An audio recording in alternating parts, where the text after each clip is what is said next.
Mesdames et messieurs, bonsoir et bienvenue dans cette nouvelle édition du samedi 22 novembre 2025 que je vous invite à suivre jusqu'à son terme. À la une de l'actualité, le ministère de la Justice a fait une fausse déclaration hier en affirmant que les personnes ayant effectué la fouille dans la maison de l'ancien maire d'Indeirouk étaient de faux éléments se faisant passer pour des forces de l'ordre. 2 personnes ont été arrêtées tandis que 4 autres ont réussi à prendre la fuite. Selon les informations recueillies, les 2 individus arrêtés hier sont bel et bien des militaires en service au sein de l'armée. L'ancien maire victime de cette perquisition illégale a déjà porté plainte concernant cette affaire. Les détails. Ces derniers temps, les perquisitions effectuées par les forces de l'ordre dans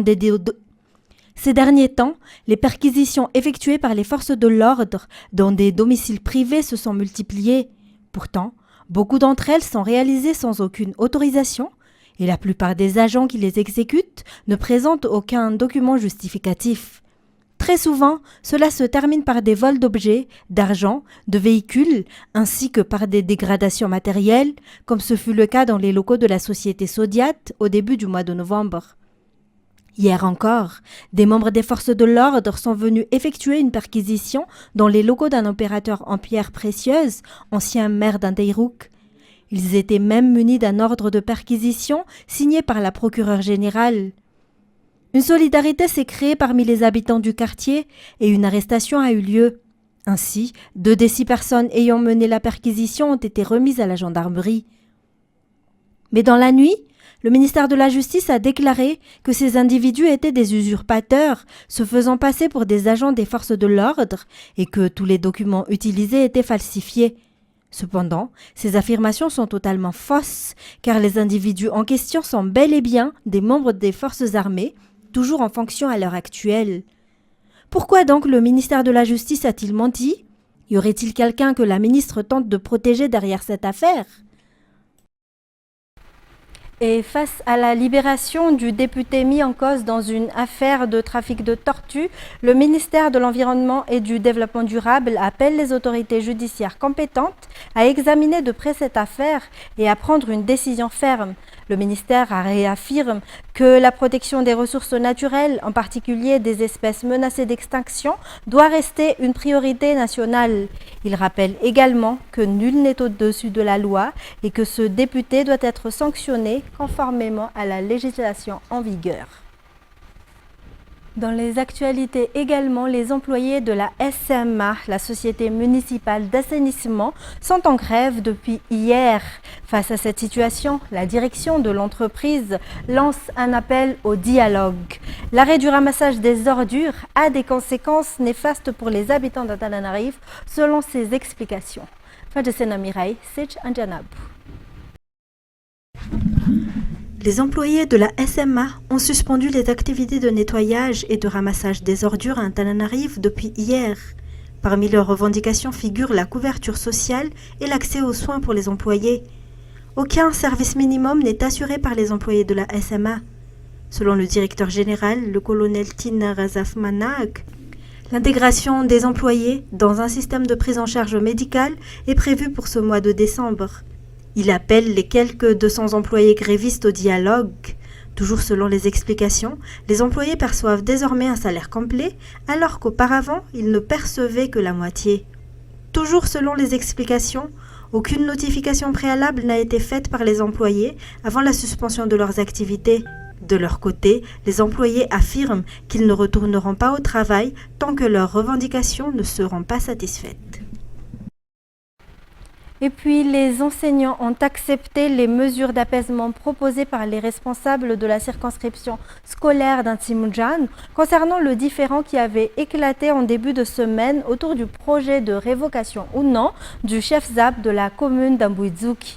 Ils attendent désormais la rencontre prévue pour clarifier la situation avec ce chef ZAP.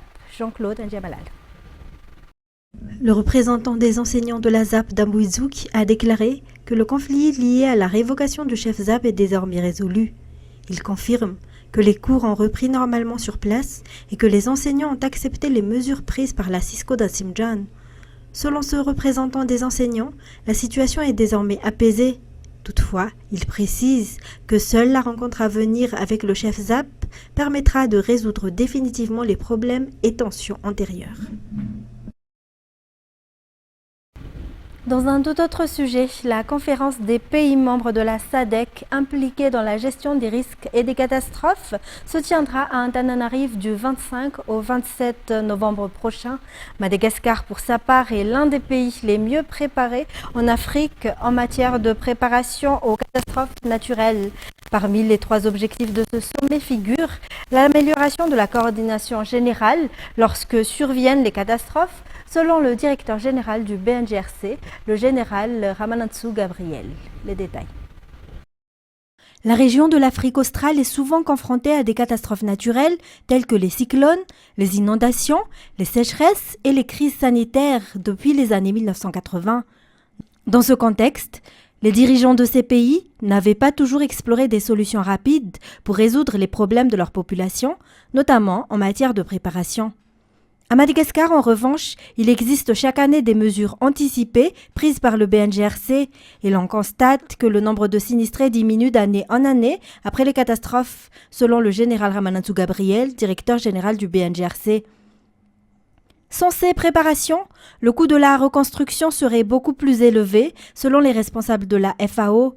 Ainsi, des exercices auront lieu dans les districts d'Ambosaratim, Mbuvumbe et Impani, c'est-à-dire dans les régions sud et sud-ouest, en collaboration entre le BNGRC et ses partenaires. Sécurité alimentaire, lorsqu'il n'y a pas d'action anticipatoire, on est obligé de passer à la réponse et à des actions d'urgence qui coûtent énormément cher. C'est pourquoi la FAO, avec d'autres partenaires, a des interventions sur l'alerte précoce et les actions anticipatoires qui viennent protéger les actifs productifs dans le domaine de l'agriculture, dans le domaine de l'élevage, dans le domaine de la pêche. Ces actions anticipatoires, nous les faisons pour le moment à Madagascar, dans le sud du pays, le Grand Sud et le Sud-Est, où nous avons déjà des comités d'alerte précoce et d'action anticipatoire, à peu près plus de 300 comités, et ces comités sont encadrés par la FAO, encadrés en collaboration et sous la coordination du BNGRC. En outre, une rencontre aura lieu entre les acteurs de la gestion des catastrophes et des risques au sein des pays membres de la SADC à Antananarive la semaine prochaine. Durant cette rencontre, les rapports des activités réalisées et les évaluations des réponses aux catastrophes de l'année passée seront présentés. L'objectif est d'assurer une meilleure qualité dans la gestion des catastrophes, d'améliorer les responsabilités de chaque acteur pendant la préparation, ainsi que de renforcer la coordination générale. Et dans la page culturelle, le prix d'un vêtement conçu par des jeunes couturiers spécialisés dans la mode varie entre 30 000 et 300 000 arrières lors de l'exposition organisée hier à un Péflou. Selon les explications, ce sont surtout les artistes, danseurs et chanteurs qui achètent ces créations. Peu de personnes les portent au quotidien. Jean-Claude Andjamalal. Les Malagasy n'ont pas encore totalement adopté la mode gasse, selon Fadou Niou, styliste, auteur, compositeur, chanteur et danseur. Pour lui, les créations des stylistes sont encore inhabituelles pour le regard du grand public, ce qui fait que certains aiment les admirer sans pour autant vouloir les porter. Il explique s'être lancé dans la création de ces tenues originales depuis 2023 et avoir déjà réalisé de nombreuses expositions. La plupart du temps, ce sont les spectacles de danse, de chant ou de défilé qui ont mis en avant ses créations. Selon lui, sa démarche créative reste avant tout destinée au public malagasy et il collabore avec différentes associations ou artistes pour améliorer et développer sa collection. Fadou Niou a exposé ses créations hier à un Péflou. Le président du groupe Harir, célèbre mondialement pour ses performances de danse, est venu le soutenir. 7 pays situés au-dessus du cercle polaire arctique vivent dans l'obscurité totale chaque hiver, c'est-à-dire du fin octobre jusqu'au fin février. C'est ce qu'on appelle la nuit polaire. Parlons de ce phénomène dans ce reportage. Les habitants de la Norvège, de la Suède, de la Finlande, de la Russie, de l'Alaska, du Canada et du Groenland vivent dans l'obscurité totale chaque hiver. Dans ces pays, ce n'est plus l'heure qui détermine si la journée sera sombre, mais le calendrier lui-même. Certains ne voient pas le soleil pendant 28 jours, comme à Kiruna en Suède, et d'autres même ne le voient pas pendant 138 jours à Nunavut au Canada. Les habitants s'adaptent à cette absence annuelle de soleil et organisent leur vie quotidienne en conséquence. Selon les scientifiques, c'est l'inclinaison de la Terre qui provoque la nuit polaire, et en hiver, le pôle Nord se tourne vers l'obscurité, limitant ainsi les zones éclairées par le soleil. Mais ce n'est pas tout. Ces mêmes pays connaissent également le jour polaire, qui se produit en été, lorsque le soleil ne se couche pas avant l'après-minuit. Ce phénomène dure de 2 à 6 mois, offrant des journées sans fin pour profiter de la lumière. Enchaînant avec les actualités internationales, l'ex-président brésilien Jair Bolsonaro, condamné à 27 ans de prison pour tentative de coup d'État, a été placé samedi en détention provisoire, selon sa défense. France 24. L'ancien président Jair Bolsonaro a été arrêté ce matin à 6h du matin à son domicile à Brasilia. En réalité, cette arrestation, elle n'a pas de lien direct avec son jugement pour tentative de coup d'État. Il s'agit d'une arrestation préventive. Alors que s'est-il passé ? Hier, son fils, le sénateur Flavio Bolsonaro, a publié une vidéo sur les réseaux sociaux appelant les partisans de Jair Bolsonaro à venir le soutenir, à venir en masse pour une grande veillée avec des prières pour défendre la démocratie brésilienne. Et cet appel à manifester, il a fait peur à la police fédérale qui est chargée de surveiller le domicile de l'ancien président, et ils ont demandé au juge à la Cour suprême fédérale cette arrestation préventive en estimant que cela pouvait craindre pour la sécurité de Jair Bolsonaro lui-même, mais pour la sécurité également de leurs agents. Alors cette grande veillée que voulait organiser Flavio Bolsonaro, elle intervient le lendemain où les avocats de Jair Bolsonaro ont déposé un recours. Les avocats qui d'ailleurs sont encore en train de demander des derniers recours en appel à la justice. Les avocats ont demandé à ce que Jair Bolsonaro puisse purger sa peine à domicile à la maison, et c'est ainsi que Jair Bolsonaro a été arrêté ce matin pour une mesure préventive. Cela fait un moment qu'on se demande si Jair Bolsonaro va purger ou non sa peine, s'il la fera à domicile, si réellement il s'agira de 27 ans de prison, puisque depuis des mois et même avant que le procès commence, les avocats ont tout tenté pour faire en sorte que Jair Bolsonaro échappe à la prison ou alors qu'il la passe à domicile. On se souvient d'ailleurs, juste après le procès, les avocats avaient déclaré que Jair Bolsonaro était atteint d'un cancer de la peau. Il s'agissait en réalité de quelques grains de beauté jugés comme étant potentiellement cancérigènes. Il s'agit aussi du camp de l'extrême droite, des avocats de Jair Bolsonaro, de tout un discours qui est un peu victimisant de la part de ces avocats pour faire en sorte que Jair Bolsonaro soit considéré un peu comme un héros déchu, quelqu'un qu'on emmènerait en prison malgré la maladie, malgré l'âge. On a beaucoup entendu que Jair Bolsonaro était âgé, alors même que c'est quelqu'un qui s'affichait en campagne présidentielle comme étant encore jeune, dynamique. Donc il y a un peu cet effet de contraste aujourd'hui. Et d'ailleurs, les fils de Flavio Bolsonaro ce matin ont réagi à cette arrestation en disant que depuis des semaines, depuis des mois, ils voyaient leur père extrêmement malade se lever tous les matins et vomir. Donc il y a vraiment un peu, j'ai envie de vous dire, 2 poids 2 mesures sur l'état réel de santé de Jair Bolsonaro. Tout cela fait partie du discours des avocats qui tentent de grappiller à la fois peut-être des mois sur la condamnation qui est encore elle n'est pas jugée en appel, mais les avocats ont déposé des recours pour essayer de gagner du temps finalement, et surtout de faire en sorte que Jair Bolsonaro purge sa peine à domicile. Pour terminer, une association chrétienne a annoncé que le nombre d'élèves et d'enseignants enlevés la veille dans une école catholique du centre de Nigeria était monté à 315 dans la deuxième attaque de ce type en une semaine dans le pays le plus peuplé d'Afrique. France 24.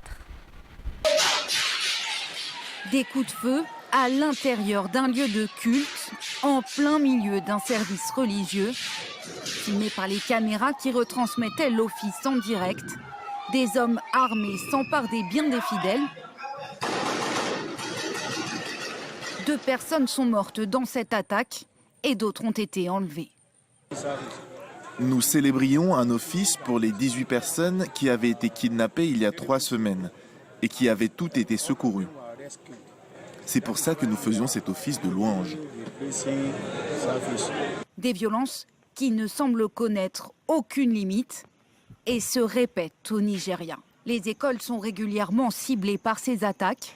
Vendredi, plus de 200 élèves, exclusivement des filles, et leurs enseignants ont été enlevés dans un établissement catholique du centre du pays, selon une association locale.